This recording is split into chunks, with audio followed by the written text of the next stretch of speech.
पप्पू यादव फिर से रंगदारी मांगने लगे। पप्पू यादव पूर्णिया लोकसभा सीट से सांसद बने और उसके बाद उन्होंने फिर से रंगदारी मांगनी शुरू कर दी है। बता दें आपको कि पूर्णिया के मुफस्सिल थाने में पप्पू यादव के खिलाफ केस दर्ज किया गया है। एक फर्नीचर कारोबारी ने यह आरोप लगाया है कि पप्पू यादव पिछले दुर्गा पूजा में रंगदारी मांगी और उसके बाद 5 अप्रैल को, यानी कि जब देश भर में लोकसभा चुनाव चल रहा था, इस दौरान भी पप्पू यादव ने रंगदारी मांगी है। फर्नीचर कारोबारी ने यह आरोप लगाया कि पप्पू यादव के साथ साथ उनके करीबी अमित यादव ने फर्नीचर कारोबारी को कॉल किया और उसके बाद कहा कि अगर आप 1 करोड़ रुपए तक की रंगदारी नहीं देंगे तो आपको पूर्णिया छोड़कर चले जाना होगा।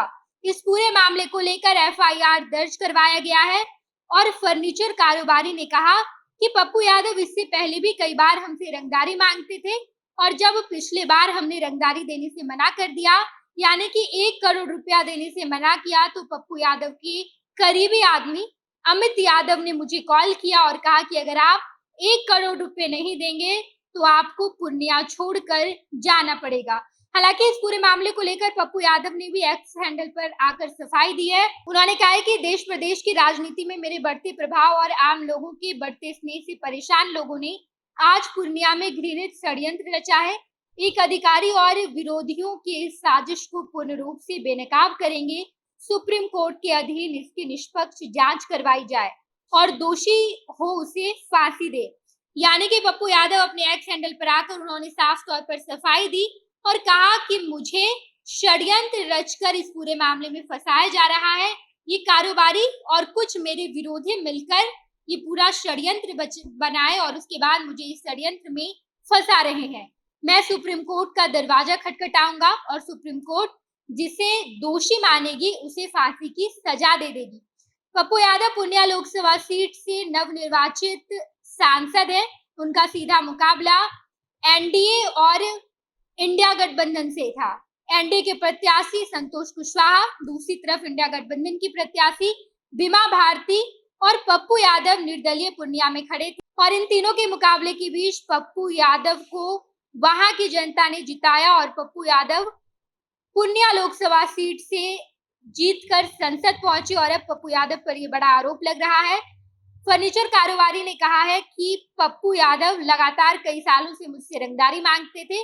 इससे पहले दुर्गा पूजा के समय उन्होंने रंगदारी मांगी, उसके बाद 5 अप्रैल को भी मुझे धमकी दिया गया। ये कहा गया कि अगर आप 1 करोड़ रुपया नहीं देंगे तो आपको पूर्णिया छोड़कर जाने पर हम मजबूर कर देंगे। हालांकि पप्पू यादव की सफाई भी सामने आई है। देखना दिलचस्प होगा कि आखिर ये पूरा मामला कौन सा रुख लेता है। तमाम खबरों से हम आपको रूबरू कराएंगे। देखते रहिएगा first Bihar Jharkhand. Panorama group, जो सोचता है वो करता है।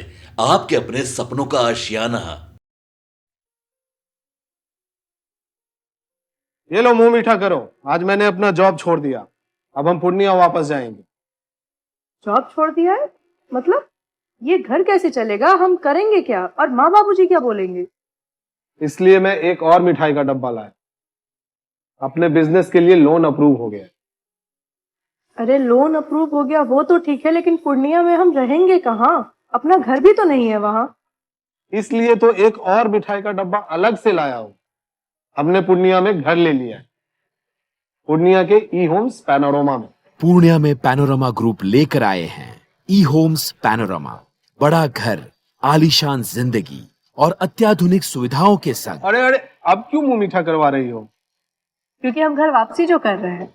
घर वापसी की खुशी पूर्णिया में ई होम्स पैनोरमा के संग। E Homes Panorama, luxurious lifestyle redefined.